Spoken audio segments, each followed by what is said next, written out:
Gracias. Y te doy la bienvenida, doctor Raúl Sansores, neumólogo, miembro del Sistema Nacional de Investigadores, que hoy se conmemora el Día Mundial del Pulmón, además de mi cumple. Que esto usted sabe, querido Raúl, tú sabes que las enfermedades más comunes de los pulmones son el EPOC, que es la enfermedad pulmonar obstructiva crónica, y el asma, las infecciones de las vías respiratorias bajas, tuberculosis y cáncer de pulmón, que en conjunto causan 4 millones de muertes prematuras al año en el mundo. Así que gracias por ayudarme a conmemorar este día y también mi cumple aquí en cámaras y micrófonos. Muchísimas gracias, querido Raúl. Bueno, pues mira que muy apropiado el Día Mundial del Pulmón, porque si pensamos en la pandemia, Ethel, y todos los fallecidos, todo el terrible desastre que hubo en el mundo a causa del COVID-19, pues la gran mayoría de los fallecimientos se debieron a neumonías, insuficiencia respiratoria aguda y aquella que se agudizó en pacientes que ya padecían de alguna enfermedad. Por lo tanto, el Día Mundial del Pulmón es más que nunca bienvenido y es bueno que lo recordemos porque en esa época nos quedamos sin camas para pacientes con insuficiencia respiratoria, nos quedamos sin oxígeno para proveerles a los pacientes con la falla de la falta de oxígeno y nos hizo falta tanto que pensar en el Día del Pulmón lo tendríamos que hacer pensando en todo lo que esté por venir en términos preventivos, ya no solamente en lo que es el actual problema del cáncer, el EPOC, el asma, las neumonías, sino todo lo que podría venir en el futuro. Por lo tanto, tendríamos que estar previniendo constantemente que esto no vuelva a ocurrir y que tengamos la oportunidad de ayudar a los enfermos con enfermedades crónicas y agudas. Por Sí. eso el Día Mundial del Pulmón es un buen momento para hacer una reflexión al respecto de lo que significa en términos reales dar un cuidado directo a los pacientes que tienen alguna enfermedad. Y es Fíjate que posible. es que eso que mencionas, querido Raúl, sí es posible, pero a veces no le damos la importancia pensando en que tenemos, que nuestras acciones no van a tener consecuencia. Y hablando de todo este tema que mencionas muy atinadamente, que es la prevención, por ejemplo, el uso del tabaco. Hemos visto ahorita mucha gente con enfermedad pulmonar obstructiva crónica, con insuficiencia pulmonar, o sea, como que el estilo de vida pensamos que lo tenemos comprado en el hoy, sin saber que vamos a pagar la factura muy, muy alta. Así es, tal cual. Por eso los programas de prevención, sin duda, tienen que ser digamos, el centro de la política de salud, Sí. porque a veces es más costoso la prevención que curar las enfermedades cuando se ve en forma simplista. Ujú. Pero en términos muy horizontales, con un horizonte muy amplio, la prevención significa todo. Por ejemplo, si pudiéramos abatir para siempre el tabaquismo en el mundo, no se diga en México, Sí. evitaríamos en México entre 60 y 100 mil muertes simplemente asociadas al tabaco. Y de las 60,000 que seguro ocurren por 4 enfermedades, que es cáncer de pulmón y EPOC, podríamos prevenirlas en un 100% si no hubiera fumadores. Ujú. Realmente vale la pena hacer prevención, hacer campañas muy activas para prevenir que los fumadores sigan fumando y para prevenir que los jóvenes, los adolescentes, incluso los niños, dejen de fumar, no empiecen a experimentar con el humo del cigarro de ninguna forma, ni directa, ni indirecta, ni con el Sí. vapeo, ni de ninguna forma conocida de consumir nicotina. Que Eso es prevención. dentro de todas las enfermedades pulmonares, ¿cuál es la número uno? La que tú crees que tiene mayor impacto en costos, en salud, obviamente en calidad de vida, Bueno, sin duda EPOC que es es la la que enfermedad tiene, pulmonar obstructiva crónica. Ujú. así es, enfermedad pulmonar obstructiva crónica, y cuando hablamos de EPOC estamos hablando de enfisema, bronquitis crónica y enfermedad de la vía aérea pequeña. Curiosamente, el número de pacientes con EPOC es menor que el número de pacientes que tienen cáncer de próstata, por ejemplo, ¿Es o cáncer menor? de mama, Ujú. o cervicuterino, pero el costo es mayor. Ya, El número de muertes por estos pacientes es mayor incluso que estas muertes juntas. sí. Entonces, en ese sentido es menor el número de los pacientes, porque por tabaco, que son unos 20,000 al año Ujú. de muertes, es menor que el número de otros cánceres, por ejemplo, o menor del número del cervicuterino, de Sí, el cáncer muertes, no del cervicuterino. número de enfermos. O sea, sí debemos, y yo les pido, voy a una pausa, pero les pido que hagamos una reflexión de, y tal vez si tienen gente cercana con EPOC, por ejemplo, que son oxígeno dependientes, pregúntenles si se arrepienten de haber iniciado, por ejemplo, el hábito del tabaco o el no cuidar sus pulmones. Y hoy estamos conmemorando el Día Mundial del Pulmón. Créanme que hay mucha gente que se arrepiente. Ojalá no seamos nosotros. Estoy platicando con el doctor Raúl Sansores, neumólogo, miembro del Sistema Nacional de Investigadores, acerca que debemos de cuidar nuestros pulmones. Hoy es el Día Mundial del Pulmón y lo hacemos con información para que hagamos conciencia juntos de todos los daños que nos ocasionamos, muchas veces por decisiones propias, otras veces por circunstancias ajenas a nosotros, pero que sí es importante tomar acción y tomar acción de forma prematura o de forma adecuada, querido Raúl, que muchas veces no le damos importancia a las decisiones de hoy y lo vemos y pagamos el precio muy caro en futuro. Entonces, sí creo que es un tema que vale la pena que retomemos y que hagamos conciencia con la gente.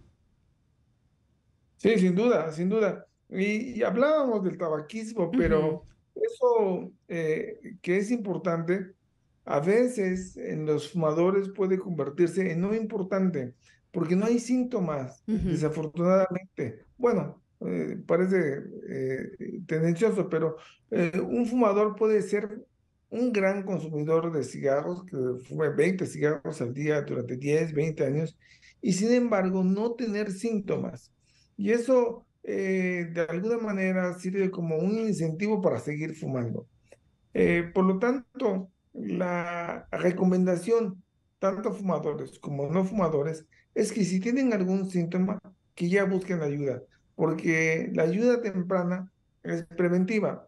Por ejemplo, la tos es el síntoma probablemente más común de Ujú. todas las enfermedades respiratorias. Sí, La tos, con respecto a los pulmones, puede significar el síntoma pivote para para el anuncio de alguna enfermedad que eventualmente puede ser delicada.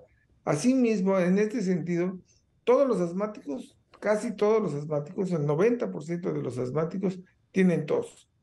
Y la tos puede incluso considerarse por el paciente y por sus familiares como parte del estilo de vida de esa ujú. persona. Creen que es su tic, su forma de ser. Ya saben que llegó Pepe porque oyen que Ya sé tosió esto, allí en la sí. cocina y no le dan mayor importancia hasta que se desarrolla la enfermedad, hasta que se desarrolla una exacerbación o una complicación de la tos y terminan en urgencias. Si alguien tiene tos, que pida ayuda, que busque ayuda con un especialista. Y si es fumador, que ni lo dude, porque tos combinado con el cigarro puede ser el anuncio, por supuesto, de asma, pero Sí. también de POC, bronquitis, de bronquiolitis, de enfisema, de cáncer o de alguna otra condición pulmonar. Hablando de la tos y de estas detecciones tempranas en alguna enfermedad pulmonar, además de la tos, es que haya algo que podamos hacer, que aunque no tengamos ningún tipo de sintomatología, ni tos ni nada, para checar cómo están nuestros pulmones, por ejemplo, desde una placa de tórax, una espirometría o algo que nos indique de que estamos bien o de que hay algo y hay Sí, que tomar acción. sí, sí, sí, eso es una recomendación muy temprana, en particular a los fumadores. Si eres fumador y no tienes ningún síntoma, no importa, hazte una espirometría. Ujú. La espirometría puede detectar cambios tempranos de la función pulmonar que indican que tienes o estás desarrollando EPOC, bronquitis crónica o enfermedad de la vía aérea pequeña.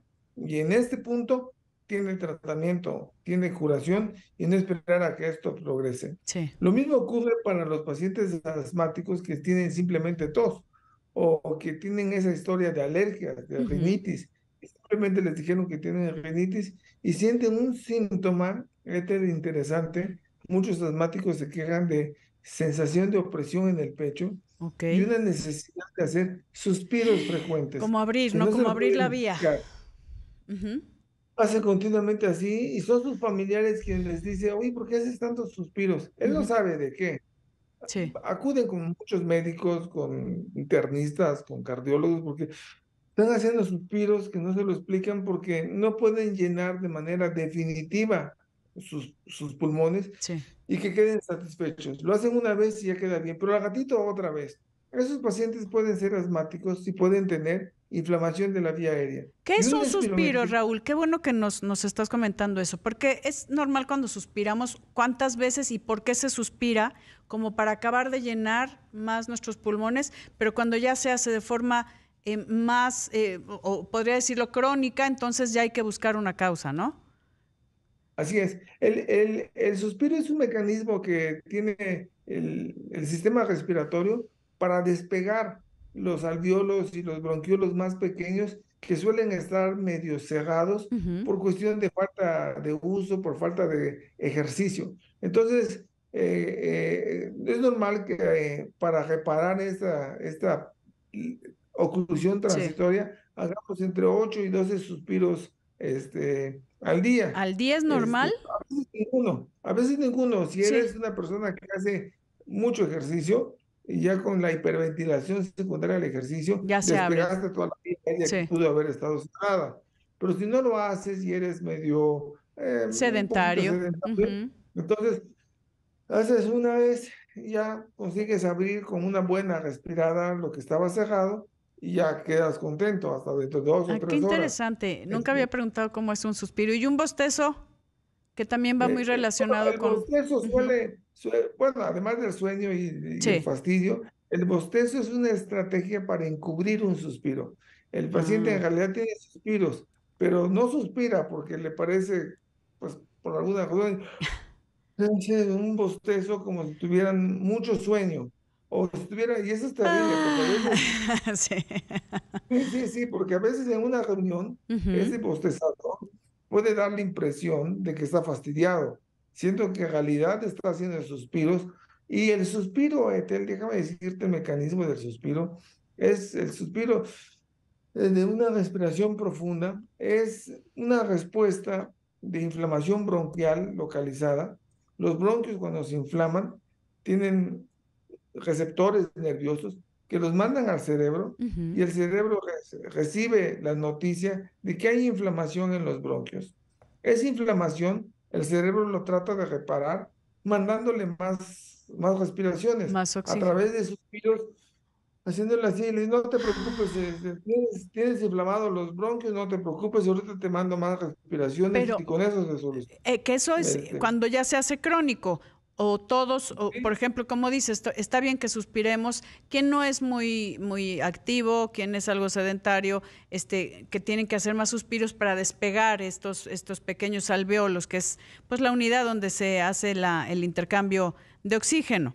Pero cuando ya se hace de forma crónica, entonces ya es importante, como decías, buscar el por qué. Así es, así es. Y bueno, termina con el psicólogo, Ay, porque la mamá se percata de que el niño está haciendo muchos suspiros. sí. El niño no sabe qué le pasa porque no sabe expresar que tiene sensación de falta de aire o Ujú. disnea. Suele ser un niño, pues, un poquito, Melancolicón, sí, y que no se mete mucho a los deportes, prefiere las actividades, más pues, de pasivas. música Sí. más sencillas, porque sabe que el ejercicio puede desencadenarle sensación de falta de aire. Estoy platicando con el doctor Raúl Sansores, neumólogo, miembro del Sistema Nacional de Investigadores, acerca del Día Mundial del Pulmón, que pues este día busca incrementar la sensibilización sobre el inmenso problema sanitario para el mundo que representan las enfermedades respiratorias. Y querido Raúl, nos quedan unos breves minutos. ¿Qué recomendación le darías a la gente puntual para el cuidado del pulmón, de los pulmones? De los pulmones. Primero, si no fumas, nunca no lo fumes. hagas. Uh-huh.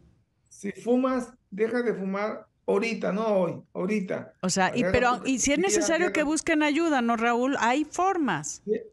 Hay formas, hay muchas clínicas. El Instituto Nacional de Enfermedades Respiratorias tiene una clínica con un programa extraordinario, muy exitoso, que busquen ayuda. Hay otros lugares, hay muchos lugares, pero hay que buscarlas. Y hay que dejar de fumar ahorita. Y hay que empezar a dejar de fumar con la mente de primero, con la intención que ya no vas a seguir fumando.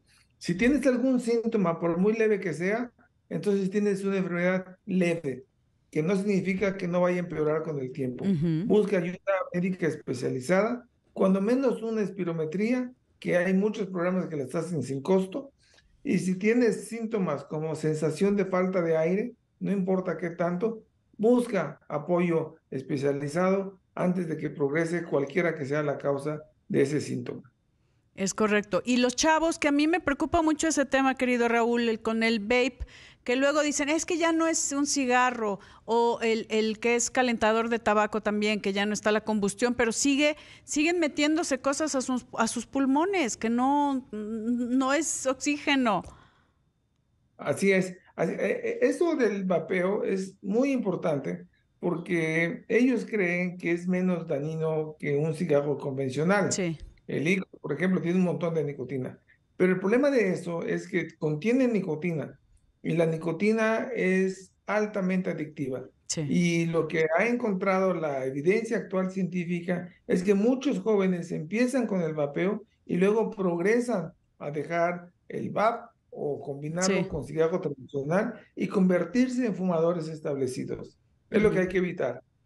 Así es. Y para estar checándonos nuestros pulmones, querido Raúl, el tema de detección temprana, de si hay tos, si hay esta sensación de opresión, también hay que buscar y actuar de forma inmediata para evitar que esto se vaya complicando y que lleguemos a una detección tardía, ¿no? Que es la mayoría de los casos. Por ejemplo, ni Dios lo quiera, pero sí sucede, hablando de un cáncer de pulmón. Así es, así es. No dejar pasar ningún síntoma en las enfermedades pulmonares es menores. Fíjese en la tos, no se diga de la falta de aire. Si usted subía las escaleras de su casa y no se sofocaba, y ahora sí, pero nada más un poquito, no crea que es por condición física. Puede ser, por supuesto, pero considere de primero la posibilidad de estar empezando con un problema pulmonar. También, y los niños también, ojo con eso, estos niños que se cansan mucho, que no rinden en un partido de fútbol normal o jugando en el recreo, también necesitan estar checando sus pulmones y obviamente su corazón. Eso es muy importante. Este es un mensaje para las mamás que están en una fiesta, están los niños jugando y sus niños son los únicos que después de estar corriendo, jugando, terminan tosiendo. Ese es un indicador de que algo no está bien. Todos los demás niños no tosen. Pero mi niño está tosiendo después de estar jugando, se acalora, corre, juega, pero hay que buscar ayuda. Tose de rato a rato y los demás no. Es correcto. Ese niño puede tener asma. Te lo agradezco mucho, doctor Raúl Sansores. Gracias por estar con nosotros conmemorando este día.